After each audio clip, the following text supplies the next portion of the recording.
এই জুমার দিনের মর্যাদাটা আল্লাহ তাআলা সর্বপ্রথম ইহুদিদের দিতে চেয়েছিলেন। কাদেরকে?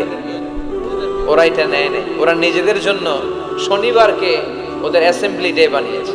ওরা বলেছে না, আমরা শনিবারে ইবাদত করব। এই দিনটা আল্লাহ তাআলা নাসারাদেরকে দিতে চেয়েছে, তারাও নেয় নাই।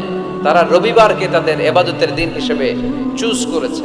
অবশেষে আল্লাহ তাআলা আমাদেরকে এই দিনটা দিতে চাইলেন, আমরা কোনো কথা ছাড়াই গ্রহণ করলাম আর ধন্য হয়ে গেলাম। জুমার দিনটা আমাদের দিন, গাদান মানে তারপরের দিন শনিবার হচ্ছে ইহুদিদের জন্য, আর রবিবার হচ্ছে খ্রিস্টানদের জন্য। আর আমাদেরকে জুমার দিন দিয়ে খুশি হয়ে গেলেন কে?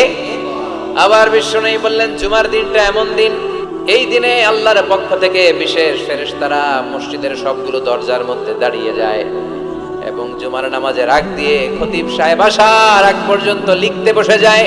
কে কে মসজিদে ঢুকে নামগুলো তারা কাউন্ট করে, এন্ট্রি করে। সর্বপ্রথম জুমার সালাত আদায়ের জন্য যে মসজিদে ঢুকে